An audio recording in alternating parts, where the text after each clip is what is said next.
But everything Cat said is, well, I gotta rewatch everything just to make sure. But I don't think he said anything super problematic though.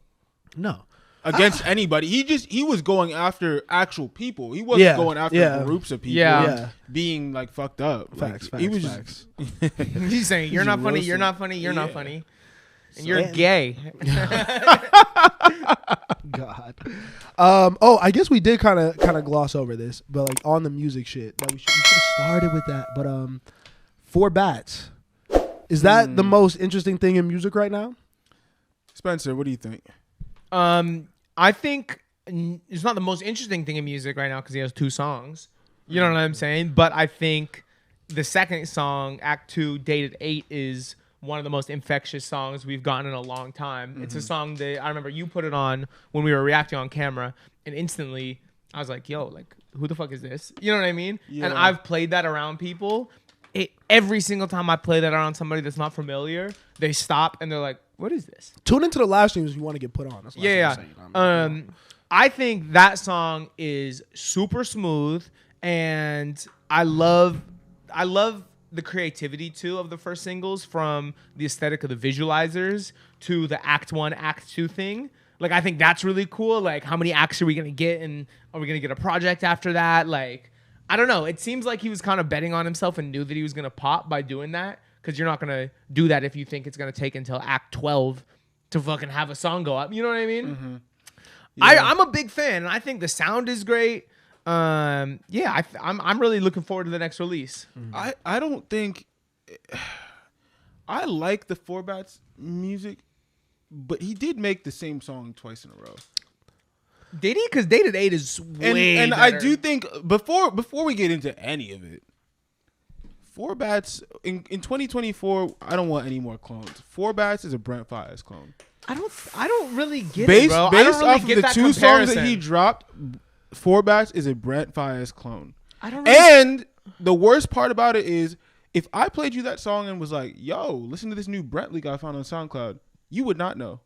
I would, bro. That is the worst part. I would know. I don't think he's doing the same thing. He's saying the same thing. I don't really get this Brent Faiyaz take you keep having, because it's Brent adjacent, but it doesn't sound like, his voice doesn't sound like Brent to me. Look, this is what I'm ultimately saying. I like the music. I watched the videos. I think he's got some cool visuals and things going on. I'm not as impressed as everybody else. I need to see more for sure, but he's got to also show me something different. I can't hear more Brent adjacent, Brent Faiyaz clone ass. He's not a Brent clone, bro. He is a Brent clone. Tommy Richmond is a Brent clone. No. Tommy Richmond is way closer. And I actually owe Tommy an apology, because I said something about him on maybe this podcast or somewhere else, and I was clowning him. Tommy Richmond's talented, bro. I love Tommy Richmond. And Tommy Richmond is making a different type of music and sound than Brent is. To me, Tommy sounds... I take back clone, because I really like Tommy Richmond too. But to me, Tommy is way closer related to Brent than these 2 4 Bat songs. I don't really get why you think he's a clone. What do you think he's Brent Faiyaz clone? Okay. I have so many thoughts. I love it when Miles agrees with me. I have so many thoughts. Okay, I just want to set the stage first, right? So I think that initially what blew him up, besides the sound and everything, was the format in which he presented it initially. So Act 1 got a from the block performance, right? Mm-hmm. He's got the gang behind him, ski masked up, grills, double cup. I have thoughts about this too. This is not what you typically think of when you see an R&B singer. Taking that a step further, for the shooters, from the block, whatever. That shout out them also, been killing shit. Great platform. In the same breath as On the Radar, huge thing for just music in general. Yep. And up and coming artists. I think they're typically more hip hop. You know what I mean? And when you see something like that, you're probably expecting them to go in rapping. You know what I mean? You might even have low expectations, and then when it hits you with that high pitched, different singing vocals, really smooth melodies, whatever, it's like, I think that juxtaposition is what initially grabbed people. Mm-hmm.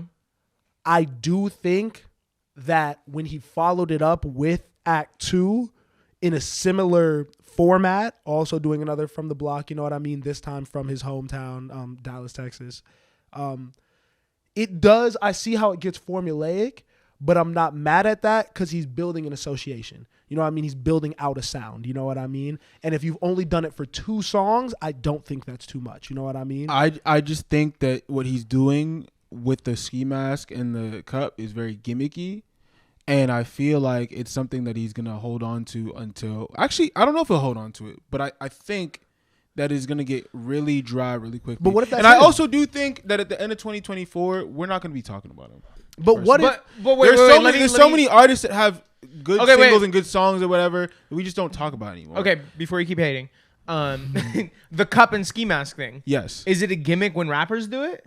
Or is it a gimmick because the look doesn't match? You know what I'm saying? I don't think it's a gimmick. I know nothing about Forbats, and I look at him doing that shit, and I'm like, bro, you're just trying to get the internet's attention. No, look at all the people he got behind him. Look at like where he is in tech. Like I think he is actually a hood nigga. Is Forbats from the hood? You know what I mean, bro? Like what makes you think he's not? Just because his voice? I I don't think you it's a can't gimmick. discredit that. You know what I mean? Because the music All right, is fine. good. The music is good. Fair enough. I'm not gonna discredit all that. It feels gimmicky to me. I have no idea. And how he's It's talking. good marketing. It's good marketing to display that juxtaposition off rip and to hook Are people. you If investing have- are you investing in Forbats? Now, Are you like, I'm taking this artist to the next level. He's the new superstar. He's the voice of our generation. let me see. That's a different question. Now, let me continue, right? Okay. So I think the way that he has set himself up and presented himself to all of us, not just industry people, but just like regular people as well, and the way he's been able to break through on both sides,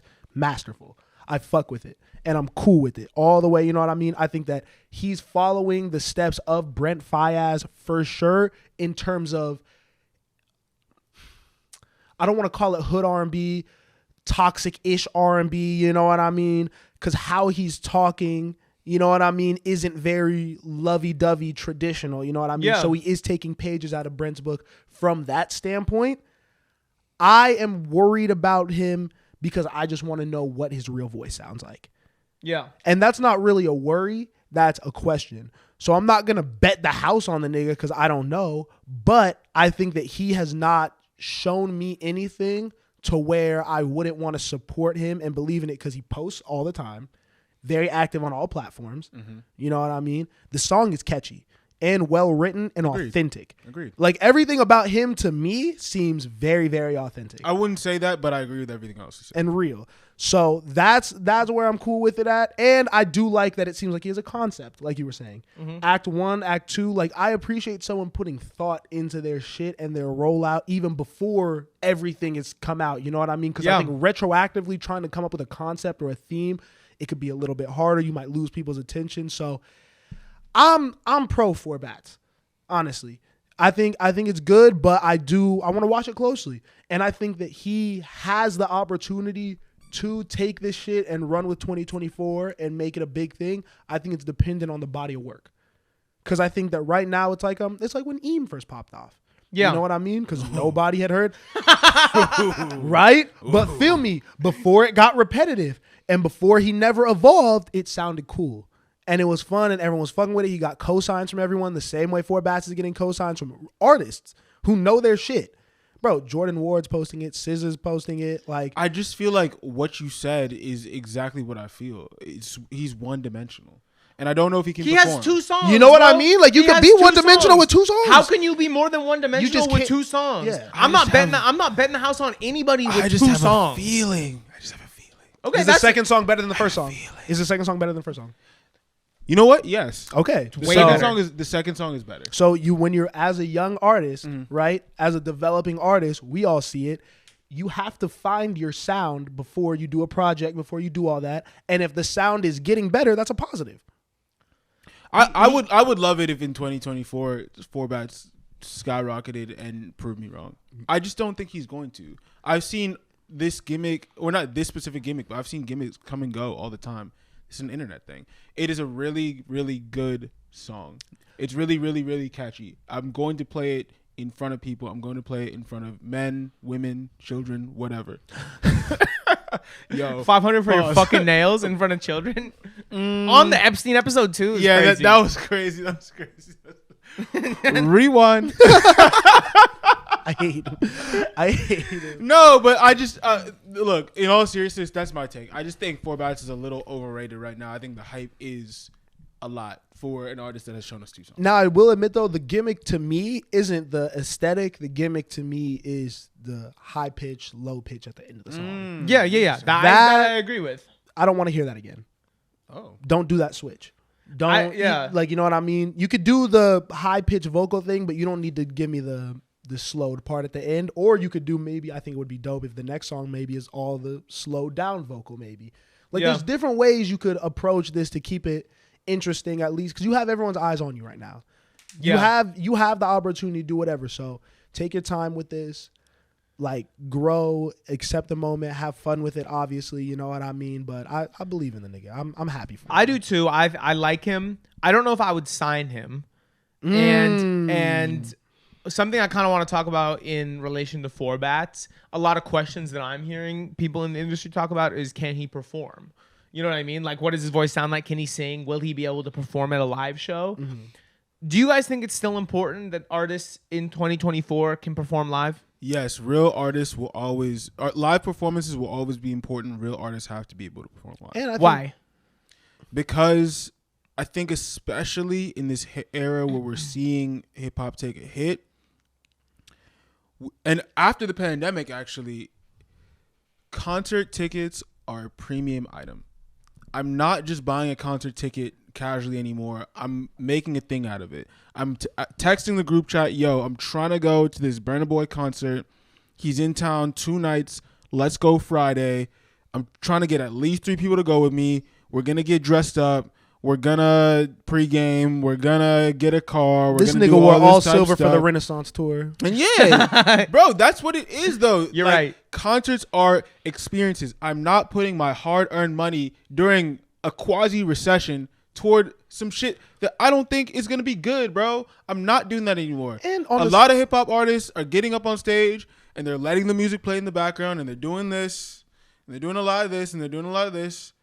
Yes, that was messed up. But that's what y'all are doing. And that's how you I don't want want to. I don't want to see that. If You're right. I'm paying $100 for a ticket. You have to be able to perform. And no more. if you want to make money as an artist, you have to perform. I think that's where the bread is for them. You know what I mean? Yeah. Merchandise, live shows, club walkthroughs, club appearances. Even if you're just doing 1 or 2 songs, you have to be able to do that. That being said, there's ways to get around it. We love Don Toliver.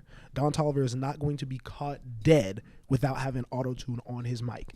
You know what I mean? Facts. You could sing through a rig, an Apollo Twin. There's ways to make your live, to get off the live performance. So I do think that maybe if we do see a first of all, I think there's no rush. What incentive does Four Bats have to do a live show before the next 6 months? Yeah. You know what I mean? I mean, he wouldn't necessarily even sell tickets for real. Exactly. And he wouldn't even have enough songs to perform.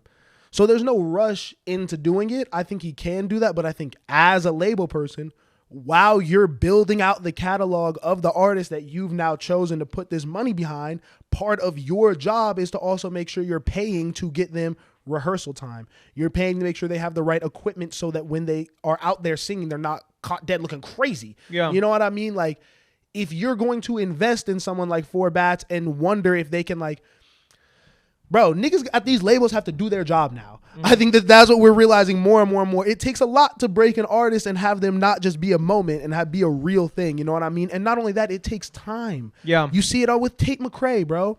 Tate McRae is just now, I think, having like a really big breakthrough moment. And she's been signed for what? I think like 2 or 3 years. Yeah. You know what I mean? That's Like, not even it's a long time. You know, it's not this overnight process. And we as the consumer, because I think before I started working in it, I didn't have a understanding of that. So maybe I see Four Bats and I'm like, oh, why hasn't he done a live performance yet? But now, like, seeing the back end of it, I see why it takes time. Yeah. It takes time. There's going to be ebbs and flows. You're going to be hot one moment and you may not be that hot in like 2 or 3 weeks, but there is ways to attain that again. You know what I mean? Talking a little bit about label strategy and working in the industry, I did have a question I wanted to ask you guys. I feel like 2024, beginning of the year, is normally dry for music. Yeah. A lot of people set goals. A lot of new upcoming artists are setting goals, maybe releasing more music during this kind of dry period of the big names. Mm-hmm. Basically, there's just a lot of people out there that are really trying to jumpstart their music career. Yeah. you guys both work labels. We have Miles, who's A&R, and Osei, who does marketing. So I kind of wanted to get, Miles, your perspective and maybe some advice to a new artist on what they can do prior to release, in recording, in making the music, and then Osei talk about post-release, marketing the song. Shit.